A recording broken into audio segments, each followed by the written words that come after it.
natin yung mga alaga natin. At uso po talaga ang sakit ng baka dito po. So, sino nagpapakain dito? Hala? Oh my gosh. Oh no. Nakahiga na lang? So, binibisita rin ito ni Kabeng Roger? Naku pa, mukhang mamamatay. Oh no. Hala po. Anong pangalan nito? Jaguar, no? Hala po, mga kagandang buhay, oh. Si Jaguar.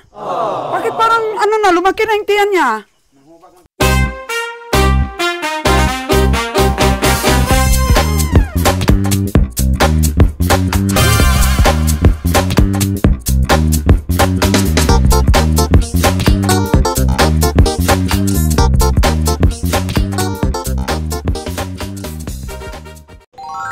Time check po natin mga kagandang buhay is 6:25 in the evening at kakarating pa lang po ng ating sasakyan na nangumpay. Hello, Dan! Wow! Ba't ginabi kayo, Dan? Hindi daw madali ang kumuha ng kumpay. So, 4 po silang nangumpay, punong-puno po mga kagandang buhay, oh. Punong-puno po ng damo ang ating Hilux. Ayan, siksik na siksik. Yan po. Ito, meron pang damo dito po. Hello, Noy! Ayan po ang ating mga taga-kumpay. At meron po silang bonus yan sa akin dahil ang sisipag po nila. Pakainin pa nila mga kagandang buhay yung mga baka. Tingnan natin ang kanila pong trabaho. Good evening po, mga kagandang buhay. At ang ating pong magigiting na mga tao ay papakainin pa yung ating mga hayop. Marami pong ating mga hayop ngayon dahil mag-loading na po tayo sa susunod na araw. Meron po silang naipon dito na damo and then gabi na nila natapos itong kanilang pangungumpay. Medyo malayo din kasi ang pinagkukunan.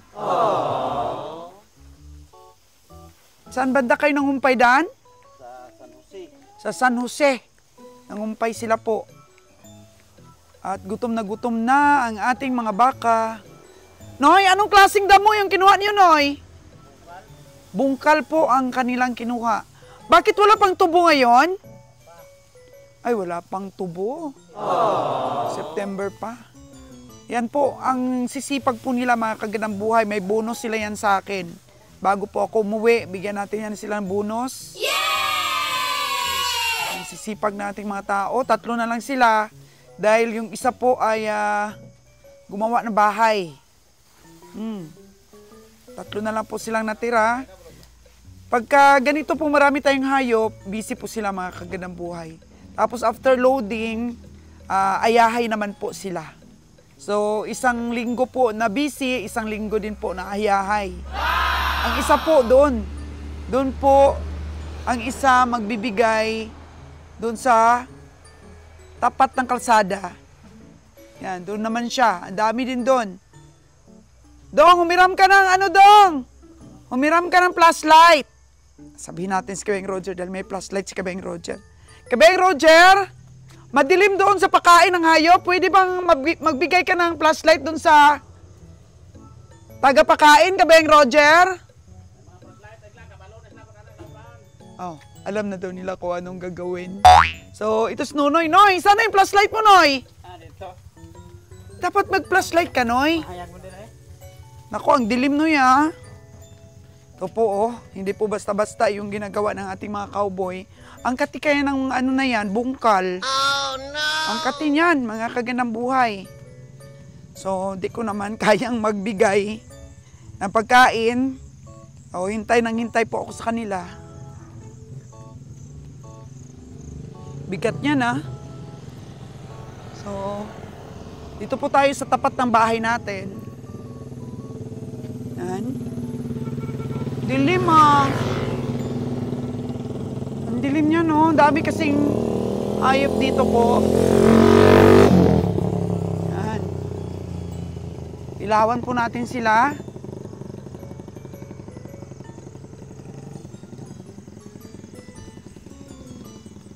Mahayop natin dito. Yan po ang sakripisyo ng ating mga katuwang sa negosyo po, mga kagandang buhay. Grabe pong sakripisyo para makondisyon ang mga hayop. Yan po si Nunoy, oh. Yan. Mga ilan piraso dito, Noy? Oh, 27 na daw. Dito banda. Kasi malapit na lang nga kami mag-loading. Mga kagandang buhay. Ayan. Lapit na po kaming mag-loading. Mga ano siguro nga. Kailan daw mag-loading, Noy? Kailan daw mag-loading? Sabado? Sabado, 2 araw na lang po. Almost kompleto na po kasi yung baka natin. Ang kalabaw na lang po ang ating hinahanap. Ayan. So, 27 heads ng mga baka ang papakainin dito ni Nunoy. At the same time ba, Noy, painumin pa silang tubig? Ha? Kumpay na lang, bakit? Oh, napainom na daw kay pala kanina. So, bukas ulit ang painom ng tubig. Ayan po. Ang trabaho ng ating mga cowboy po dito.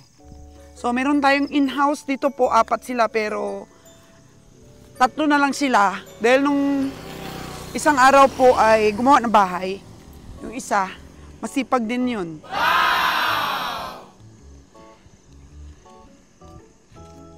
May mga fattening po tayo dito. Pero nung mga nakaraan kasing linggo, mga kagandang buhay, puro nagkasakit yung mga baka natin. Nagkasakit. Yung bigla na lang hindi kakain. Kaya medyo hindi po maganda yung ano nila ngayon, katawan. Pero okay na sila ngayon. Merong mga ilan pa na mahina kumain. Tulong-tulong sila, pati si Danny Boy. Sa 27 na yon, 2 sila ni Nunoy na maghakot. Oo. Tapos yung 2 naman dito sa kabila. Pati yung driver natin, si Lord Jan, nagtulong na po, mga kagandang buhay. Oo. So Jan, okay. Ay, pala, hindi pala si Lord Jan yan. Nabulag na ako, Noy. Tingnan nyo po, ang kisig ni Noy Noy. Ang kisig yan ni Nonoy, oh. Wanted asawa. Wanted asawa yan si Nonoy po. Sipag yan. Wala namang asawa. Oh. Dito naman, tingnan natin yung mga patining natin dito. Yan, di sila nalinis, no? Kasi, busy kasi sila pagka ganito pong halos kumpleto na yung baka natin. Ito po yung mga patining natin. Yan sila si Color Black. Medyo. Ayan. Medyo nitong nakaraan kasi dito sa Negros, maraming nagkasakit na mga baka. Yan sila.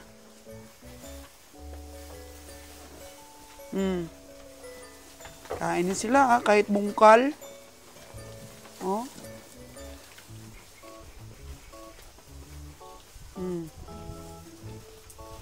Ayos, nako, sarap-sarap sila sa pagkain, oh.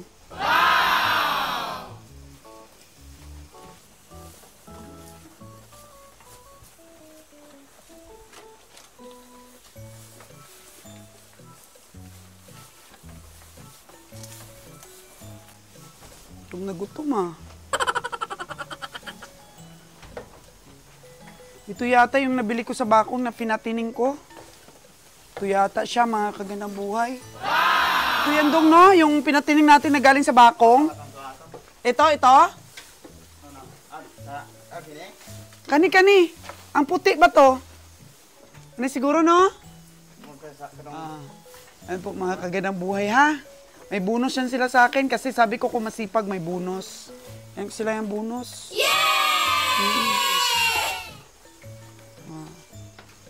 Ay, wala pa dito dong, no? Ano po, mga kagandang buhay, ang mga sakripisyo po ng ating mga tao. Wala pa, naghihintay pa yung iba. So, ito. Yan o, fresh na fresh naman eh. Mga damo. So, sa September pa po may tubo. At hindi po mahirapan ang ating mga tauhan na maghanap po ng pagkain sa ating mga baka kung may tubo na. Kasi binibili natin ang tubo na yan. Oh, ganito po, 1 week po sila bang nag-iipon ng baka na pangbiyahe, 1 week po silang busy. After naman po na makarga ang hayop, 1 week din po silang hayahay. Oh, mag-ipon ulit. Yan.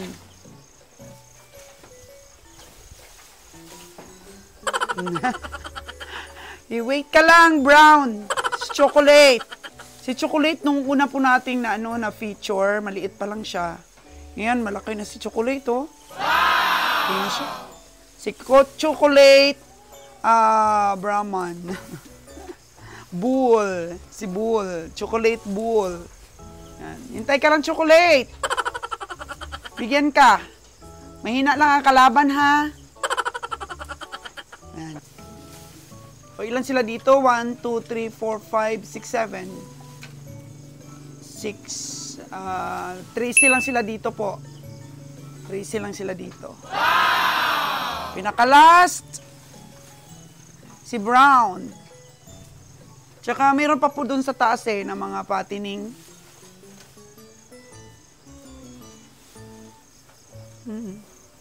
Lakas kumain ng mga baka. Yan. Pero nung nakaraan, nagkasakit sila. Dong, sino nagkasakit sa kanila, Dong?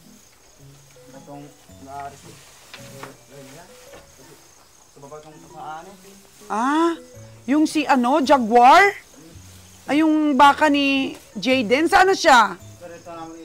Sinipirit nila yung baka ni Sir Jaden. Oo. Yung dito nakalagay, sa pinakadulo. Pero kamusta na siya, Dong?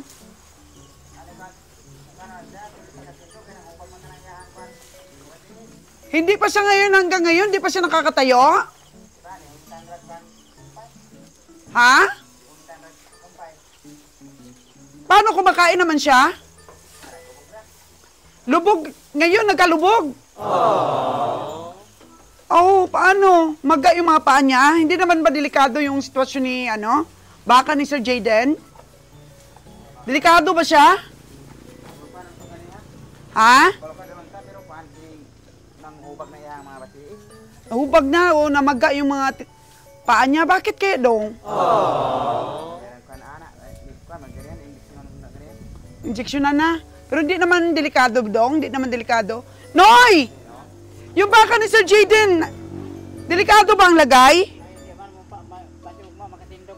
Ha? Baka bukas makatayo na? Nabigyan mo na ng gamot? Sino ang turok? Bakit, Noy? Anong nangyari? Namaga ng mga TL. Bakit kaya, Noy? Sakit. Sipon mo na dati. Sinipon siya. Tapos ngayon, namaga yung mga paa. Pero di delikado, Noy? Hindi masuro. Ano mga niyo? Sipon mo na dati. Umpawan mo? So, naumpawan man. So, gumaling man. Sana. Mga kagandang buhay, makarecover po ang baka ni Sir Jaden. Bukas po, puntahan natin siya. Bukas puntahan natin siya. Marami pa, Noy, ang bibigyan nyo? Marami pa daw ang bibigyan nyo. Ayan. Saan mo na dalhin yan, Dong? Sa taas na? Oo, taas nito. Sige nga, sundan natin po. Para matingnan natin dun sa taas.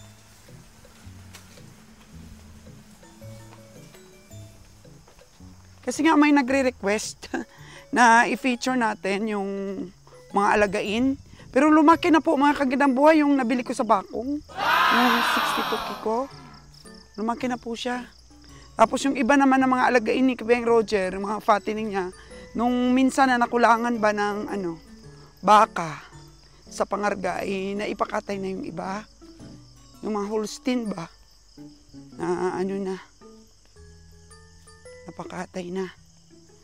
So, ayan po yung ating dito sa taas. Bilis naman maglakad ni Tutoy. Tingnan natin sila. Saan ba tayo dadaan dito?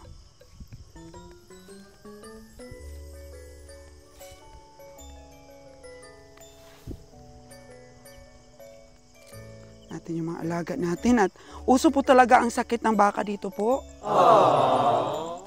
So, sino nagpapakain dito? Hala! Oh my gosh! Oh no! Nakahiga na lang? So, binibisita rin ito ni Kabeng Roger? Naku pa, mukhang mamamatay. Hala po! Ano pangalan nito? Jaguar, no? Hala po, mga kagandang buhay, oh. Si Jaguar. Bakit parang, ano na, lumaki na yung tiyan niya? Oh, no! Hala. Hala po. Ha? So, ika-lima siya na nagkasakit, Danny? Mga ilang araw na ito nakahiga?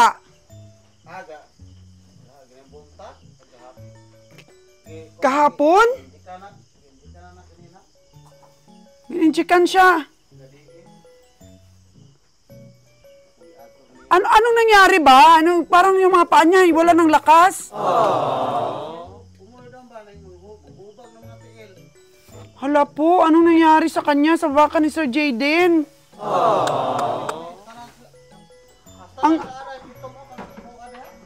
Ang healthy-healthy po nito, oh. Ngayon, ito lang itsura ng baka niya. Ayan po, binibigyan ni Danny ng mga damo yung iba po dito, taka yung iba mga kagandang buhay dahil nagkasakit po yung ating mga baka. 5 daw sila, yun, nangayayat. Di ba Dan, malaki din ito? Dati yung brown na to, oh. Oh no! So bago lang daw naulian eh. Kagagaling lang sa sakit po nito. Tapos, yung iba, nakarecover na rin. Kini? So, sa'yo talaga to. So, hindi ito natin pagkatay. Ikaw may-ari nito. So, si Danny, yung benta niya daw sa baboy kasi nag-alaga siya, binili niya ng baka, nagkasakit din, pumayat. Ito, mga kagandang buhay, nako. Halos wala ng laman, oh. So, si Kabeng Winnie bumili nito. Kaya pala po, ang sabi nila, marami daw silang lugi ngayon sa baka dahil nagkasakit. Ang matindi po, itong baka po ni Sir Jayden, oh. Kaya dinala siya pala dito. Ako, ang laki na nito. Bakit nang daan parang yung tiyan niya malaki? Malaki kasi siya, no, dati. Tapos mga ilang, mga ilang 2 araw po na nakahiga. Pero sabi ni Nunoy, matagal na daw may sipon. Ginagamot nila hanggang humina ng humina. So hindi kaya mahawa itong mga iba?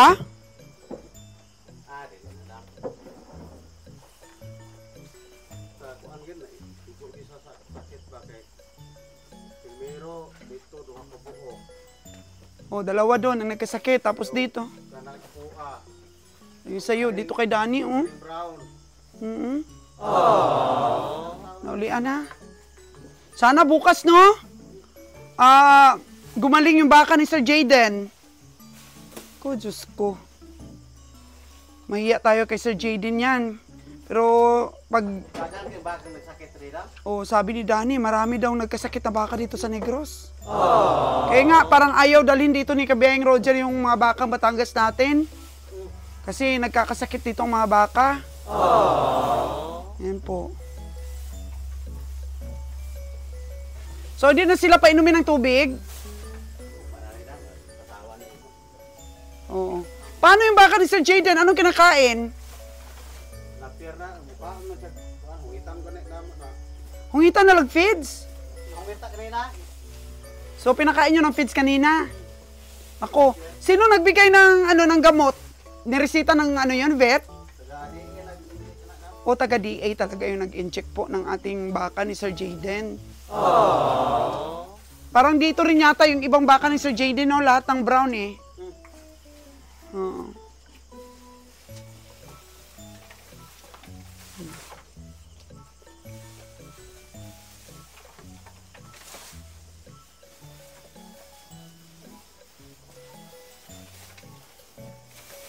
sila.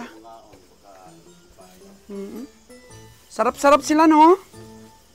Bili kay nako mga sagbot, mga Oo. bukal hotdog gina nila way bilin anak. Walang bilin ito. Busin talaga nila. So, lagyan mo marami para 24 hours kain sila. Saka buntag na dam. Sawa ni siya. Oh, labigyan ng feeds. Ayan, magaganda naman ang katawan ng dito, oh, mga dito. Ganda naman ang kakatawan. Iwang anak ko na si mong baka na mo. Oo, ito, oh, laki na yung si Diwata ko. Okay na. Ayan, dami pala dito. Okay naman to, actually, siguro. Baka ni Sir Jaden. Ano ito dito? Ang payat-payat. Ito, nagkasakit nito? Oh, no! Sino nagtahi? O, tinahi na po ng taga-DA ito. So, patabain na lang to. O, dili na. Porkatay na to. Kadang buhay kung maka-recover siya. Kasi lumabas yung bahay bata niya, no? So, tinahi po ng DA. Salamat po sa taga-DA. At sila po ay tumutugon sa mga pangangailangan po ng ating mga baka. So, ayan. Baka-baka rin ito ni Sir Jaden. Kay Sir Jaden ba ito? Ito? Oh. Hindi ko alam kasi kung saan yung mga baka dito ni Sir. Ito. Yan. Eh, paano magkatabi sila ni ano? Ano ang pangalan nito? Jaguar, no? Hindi? Kobe? Sino ba? Ah, si Jordan. Oh. Uy, naku. Sobrang laki na to ni Jordan. Ha? Itong brown may sakit pa? Pero gumaling na. Naku, mga kagadang buhay. Ito po yung baka na malaki ni Sir Jaden Alexander. Ayan po, oh, nagkasakit siya. Ito na po ang situation niya ngayon. Dan, baka bigyan mo ng pagkain, baka kakain. So, na-inject na po ito ng DA kanina, Department of Agriculture, dito po sa Gihulngan. Yan po siya, oh, kawawa. Yung iba, di ba, Dan, nakahiga din nung nagkasakit? Oh, humiga din pala. Hindi daw sila makalakad o makatayo. So, sobrang nangihina po itong baka ni Sir Jaden. Ay, kawawa. Ang laki-laki na nito. Magre-recover ito ng katawan. Sana makarecover po, mga kagadang buhay. Bisitahin po natin ng maaga ito bukas o sunod na bukas kasi madaling araw pa palang pala kami alis. Or tingnan lang po natin bukas.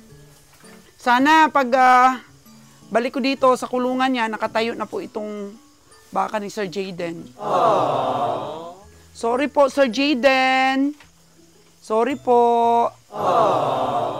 Yan, sana makarecover na po itong baka mo. Maraming nagkasakit talaga ng mga baka dito sa Negros at tinamaan po yung mga baka nating alaga. At ito po ay tinugunan na ng taga-DA at na-inject na po siya ng gamot. So, ilang days na siyang nakaganito na hindi nakatayo? Oo, kahapon daw, tumatayo pa. So, ibig sabihin, kanina lang. Oo. So, na-separate siya pala dito, no? Pinagsama-sama silang may mga sakit. Ito, tsaka yung sayo, tsaka yun dun sa kabila. Tsaka meron ding isa dun daw, sabi ni Nonoy, dun sa baba. Oo. Nasalap sila sa kain, no? Yan po yung akin pong anak ni Diwata po yan, bilis lumaki. Ang liit-liit lang yan, pero ngayon ang bilis lumaki. Malaki na siya, Dan. Yay! Laki na po niya. Maganda pong gawing materialis talaga yan. For sale pa rin po siya, ha, mga kaganang buhay. For sale pa rin po siya.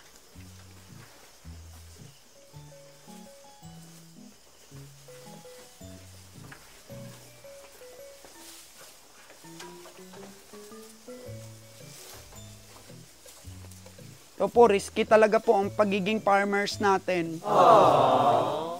Minsan, tinatamaan talaga po ng sakit ang ating mga alaga. Pero ang sarap ng kain nila, Dan.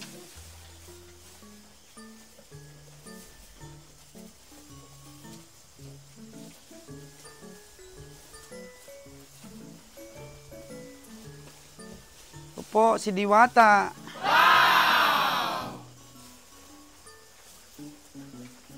Ganda niya. Nung last ko siyang finiture, ano siya eh, maliit pa, ngayon laki na.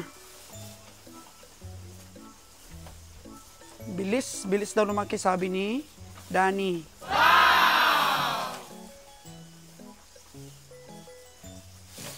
Yan po ang update po mga kagandang buhay at medyo hapon na po kasi kami dumating dahil may pinuntahan pa kami.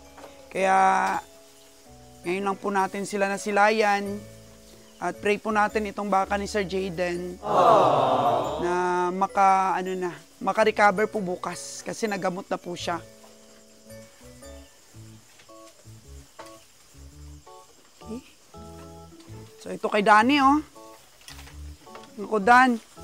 Buti, hindi namatay itong baka mo. Saka barugam kay ang tiil ba mo. Mudag ko may ang tiil dito daw. Oo. Dugangan ko na rog mga rin. Oo. So, hindi na rin siya nakatayo. Naranasan din niya yung kagaya sa baka ni Sir Jayden. Pa-inject rin. Tapos nakatayo na siya.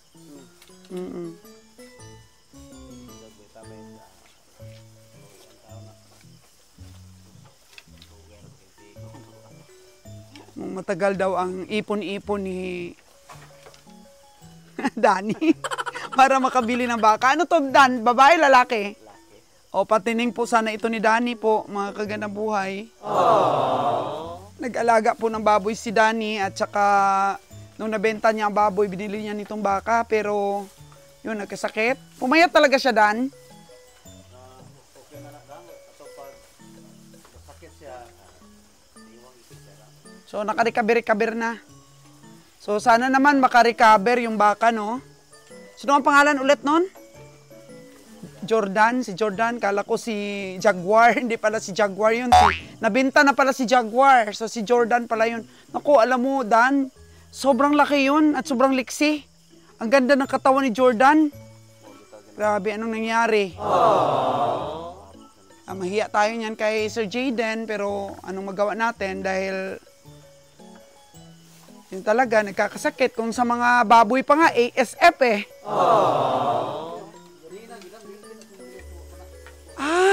Kanina hindi talaga siya gumagalaw. Ngayon medyo gumagalaw na, no? Buti gumagalaw na po si Jordan. Kaya mga kagandang buhay, update ko po kayo bukas sa kalagayan po ni Jordan. Nagkasakit eh. So marami talaga nagkakasakit ngayon. Pero wala namang namamatay, Dan? Wala. Okay naman? Sila nga itong kanang sa diit kan laon nga ayaw inyong ibaligya o kuan kay maulian ra gina yung baka. Oh. Maulian lang gid ko, no? So, yan, good news. Kuno sa lima kuno ron nambang. Sa klema. Kaya pala nagkakasakit ang mga baka, no? Kayo kalitrag ulan. Oo. Sa init ang panahon, tapos uulan. So, sige. Sana makarecover si Jordan at update natin sa ating mga manunood bukas po. O, si Dudong na mag-isa yung nagbababa ng kumpay.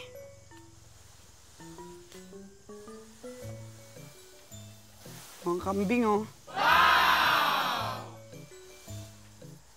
Yan. Overtime ang ating mga cowboys. Pagka halos biyahe na po natin, schedule. Grabe kasing pakakainin na hayop. Good night, everybody!